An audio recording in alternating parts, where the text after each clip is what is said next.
G'day and welcome to the Ball Boys Fantasy Basketball Podcast. Coming at you with another video, another podcast today. We are talking punting. We're talking on how to punt successfully to win your fantasy leagues. Let's get to it. Jordan open. Chicago with the lead. Bryant to Shaq. Not a game. We talking about practice. LeBron James with no regard for human life. Anything's possible. Back out to Allen. His three-pointer. Bang! Curry for three. Wow! Unbelievable. Making it rain in New York. We the North, or now we the champions. Not the destination, it's the journey. Mamba out. Hello and welcome to the Ball Boys Fantasy Basketball Podcast. Here today, as always, I'm joined with Callum McMullen. How you doing, man? Pretty good. They actually call me the punt expert, so I'm here to really just give you guys my expertise today. Oh, we got an expert in the house. Look out! Here we go. The reigning minor premier of the Ball Boys league last year, Rob. He got there. He got there by punting. So injuries might have let you down in the playoffs, but still tip my hat to you. My name is Mitchell Casey, and you can find me on Twitter at BallBoysNBA. And before we get into the show, just before you even get into it, if you love punting, if you love fantasy basketball, go ahead and like the video if you're watching along YouTube, and give us a 5-star rating if you're listening along on Apple Podcasts. But like we said, talking punting today, we're talking maybe just a bit of a short one today, going through how to punt effectively in fantasy basketball. Before we get stuck into how to punt, firstly, what is punting, Cal? And do you believe that is something that is necessary to win fantasy basketball? So first and foremost, punting is when you essentially sacrifice a category. So usually you have your 9 categories in most leagues. You essentially sacrifice one category to then boost up the other 8. Or look, you can do multiple punts. If you want to punt, say 2 or 3 categories. But the point of it is all your other categories you can stack to a point where you have an advantage in those categories and you should be able to win, specifically in a head-to-head kind of league format. Yeah. So this is something that doesn't apply to points leagues. It can apply to rotisserie leagues or roto leagues. I wouldn't recommend it, especially for your standard leagues. If you've got a very deep league, like a 30-team roto league, then yes, you almost have to punt because you can't be sort of good in all categories across 30 teams. So it's more viable with a deeper league. But mostly we see this in head-to-head leagues. And you and I, we're both pretty heavy punters. We love to punt categories. We're not into sort of looking after all our different percentages and turnovers and things like that. So personally, I think that if you're in a competitive league especially, you have to punt. And I know in our league, every single person punts one or more categories. Sometimes we've even had people punt as many as 4 categories in our leagues. So it can get pretty hectic. Are you of the same mindset? I know you punt a lot, but do you think that you have to do that to win in a competitive league? I think it does give you an advantage. I've been doing it for, I think about maybe past 8 fantasy seasons. Maybe a bit less. Maybe let's say 6. But I like it. I like how you can lock in. I like how you can build a team like that. I think it's more fun on draft day as well. But I also think it is an advantage. It definitely is an advantage when teams, if you have a deep league, if you can boost your roster in 8 categories or 7 categories and just get rid of 2, you can really home in on some specific players and make sure your team really does fit your build. Yeah, it's team building. Like, it's making sure that your team complements each other. Players work together with other different players, and it's part of the fun. So I definitely think it is very important. When you're doing like a redraft league versus a dynasty league, I tend to go a bit heavier in my redraft league punting. If I'm punting in like a dynasty format, I still will, and I have a dynasty team at the moment where I am punting as many as 3 categories. But when I drafted, I didn't set out to do that. I just went, okay, I'm going to punt 1 or 2 categories, and that's it. So it's a little bit softer in that format to give me flexibility. But in the redraft leagues, yeah, I've seen a lot of teams have a lot of success punting 3, even 4 categories where you've concentrated all your stats just in accumulating 5 stats instead of 9. So you're super strong in those categories. So let's go on to a few different punt builds. Now, obviously, your typical 9-category head-to-head league, you've got 9 cats, obviously. You've got turnovers, field goal percentage, free throw percentage, blocks, assists, threes, steals, points, and rebounds. So for me, these ones that I've gotten written on the screen here are probably in order of difficulty from easiest at the top to hardest to punt down the bottom. Turnovers for me, automatic punt. I think most builds, unless I'm doing an assist punt, which kind of naturally boosts my turnovers and makes them better, turnovers is an automatic punt for me. And that's just because, the best players have the most turnovers. Your players like James Harden, your players like LeBron James, etc. All those really good players are going to have high turnovers.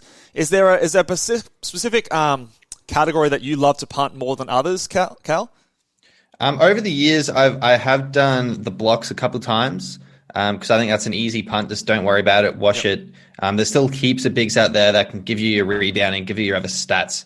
I've also punted field goal, and I've also punted free throw in my days. I've done an assist punt as well. That didn't work out too well for me. But there's different ways to do it. In terms of my favorite, I like punting. I don't mind all of them. I like mixing it up each year because once again, it's fun building a team that's a bit different every single year. Yeah, 100%. It's good to have a bit of variety. Like if you had a punt field goal percentage last year, maybe you want to throw in a free throw percentage and a threes this year and mix it up, get different players.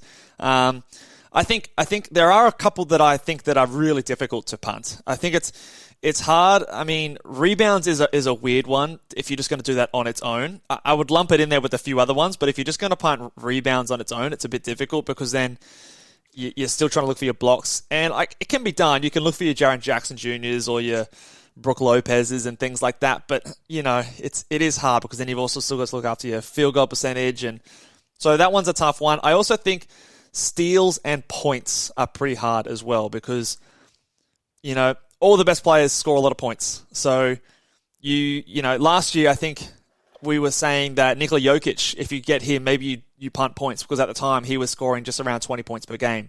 And compared to all those other guys, he was really low. But then he busts out and scores like 27 points a night and is one of the best players, or is the best player in fantasy basketball. So it's a little bit of a weird one. And everyone's always drawn to like those big scoring players as well.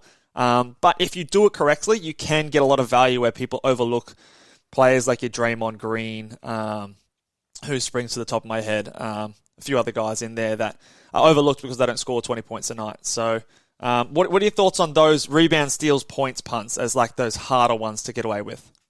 Yeah, I think one thing to point out is when you do punt one category, you kind of have to realize generally whatever you punt, there's one specific category that always gets fairly boosted. Yeah. So, and then there's always one that gets, pretty negatively affected as well. So when you're looking at rebounds, for example, for a fact, if you're going to punt rebounds, that your field goal is probably going to take a hit as well because you're going to be more a guard heavy team. Probably. Like, let's face it, if you're punting rebounds, you got more guards, you got more guys probably hitting threes. So it's really important to consider, when you punt something, what's the, adverse effect that's going to happen on your team. So that's definitely something you should be taking into consideration. What did you punt last year in your team in our league? Do you remember? So I went in and I punted blocks because I got Jokic in the role. And I knew I was locking in on my third pick when Sabonis kind of fell to me. Yeah. I thought, okay, cool, I've already got Jokic. If I get Sabonis, I think it was my fourth pick actually. Yeah. At that point, I was like, okay, I'm going to cement this punt blocks. I'm not even going to worry about it anymore. And it worked out pretty well for me. I remember it ended up being like a white big guys team, which was pretty funny. The fact that all your centers happened to be these white guys that didn't block shots, and it ended up being a successful punting team strategy. So, the white guy build you could throw down as the Callum McMullen punt strategy. That's it. Who else did I had? Vucevic. I had Mason Plumlee as well, who put up some good stats for me. So look, these guys, they don't really get blocks, but they can pass the ball. Yeah. For some reason, I guess that's what it comes with. You punt blocks as a big man. For some reason, I ended up with these great passing bigs. That was the adverse effect. Not a white guy, but Julius Randle comes to mind as well. There, so one of the guys that also fit that build. Let's talk about multi-category punts. You kind of touched on it before. There's a few ones that come to mind that are fairly obvious and fairly common. So a classic one would be like your field goal percentage and blocks punt. You might be punting free throw percentage and 3-pointers. You might be, I've seen a couple of teams punting both percentages, just eliminating that entirely because it's a bit of an up and down, a high variance one. Points and threes is another one that's a common punt. Are there any other ones that you can think of that are apart from the ones that I've listed there, Cal? I'd probably say another classic one would also be field goal and I was going to say assists, but that doesn't make sense. Field goal and rebounds is something you could punt. Yeah, field goal, rebounds. So, and then probably throw in blocks in there as well if you want to go three category punts. How many categories do you like to punt? Do you have a rule where you pick 2 or 3? Have you ever tried a 4 category punt? I've only ever done a 2. When I go into the draft, I've only ever done a 2 category punt. Yeah. But there was one year specifically where I went in and I punted field goal and steals, and my team ended up being kind of okay at steals and pretty bad in blocks. So shortly after the first few weeks, I made a few trades, and my team ended up changing to a field goal blocks, just like that. So well, yeah, and that's interesting you mentioned that, because you might go into the draft thinking, okay, I'm going to punt this, and this, which again, it's probably not the best way to do it. We'll talk a bit more about that later, but you don't want to be as bad as you possibly can in these categories. You just want to sort of like maximize the value in the other categories. You're not even worrying about it. If, for example, you are punting blocks and, someone like, let's say, Jaren Jackson Jr. is falling and he is, ranked at 90th and you're on the 90th pick and you've got Jaren Jackson Jr. there and you think that he's a much better player because he gives you good points, he gives you good threes, he's a good free throw percentage shooter for a big man. Just take down Jaren Jackson Jr. Just because he blocks a lot of shots doesn't mean he doesn't go onto your team. He's going to give you other categories there. So don't be afraid to take players that are good in the category that you are punting, because they have got other contributions. If it's someone like a Mitchell Robinson, for example, and he's going to hurt your free throw percentage, he's not going to give you any points, he's going to give you blocks which you don't care about, well, then you don't really consider it. But if they've got categories that work with what your team needs, then don't be afraid. And you can always pivot later, like you said, with a trade in the season. And I think another good example of that is that was a few years ago where I had Chris Paul with my first pick. This is back when it was a first rounder, and Chris Paul can fit every build. And by the third round, I decided, I'm going to punt assists. Yeah. And straight after the draft, I was like, it's obviously Chris Paul is pretty much his best category. Yeah. And then a few weeks in, I ended up trading him for a CJ McCollum package with more as well. And I think it worked out, and then my team was locked in. So once again, sometimes if he's falling, I think I got Chris Paul late in the first round, and he might have been projected, I don't know, mid first round or something. And if you can get any bonus and value, and if you think you can, maximize that with a trade later on, then it's still worth getting. Yeah, 100%.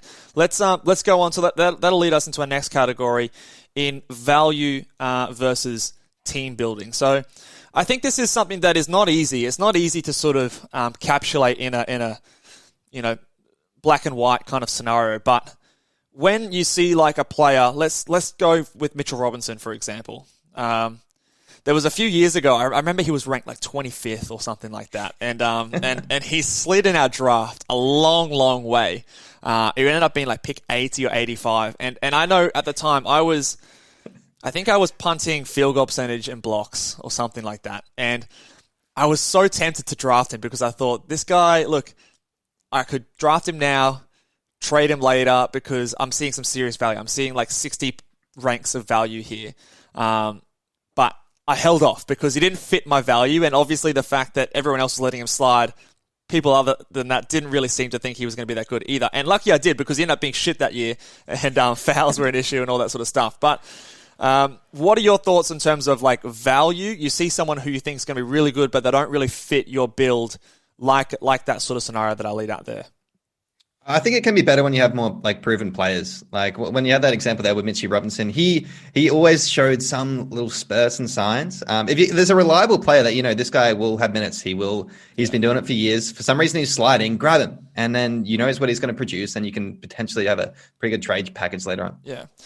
I am always careful with that. I think I tend to lean more on the team building side. If you focus on your categories and what you're trying to get, and you need points, assists, threes, steals, free throw percentage, and there are guys out there that are falling, anything of value, I still lean to, I would want to have exceptional value before I draft a player like that. It would have to be a huge slide for me to sacrifice my build. Not sacrifice my build, but go outside of what I'm really looking for to draft that player, just because I think that I could maybe flip him later.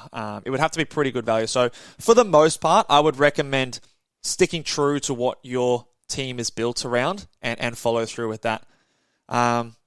Last thing before we get and wrap this one up, and keeping in mind, we're going to go into each different category and every single punt build, go through in detail how to build the best punt build for each category. But before we do that, just to finish up this podcast, how do you decide what category you're punting, Cal? Are you someone who goes in there planning on what they're going to do, or do you wait until the player falls to you in the first or second round and build it up off those sort of things? I always, because with our drafts, we tend to know 24 hours beforehand what our pick number is. Yeah. So for that reason, I know essentially probably the 3 or 4 most likely players will end up in my team for my first rounder. And I will try and base it around my first round pick, because you need to make sure your first rounder can fit your build. That's like first and foremost.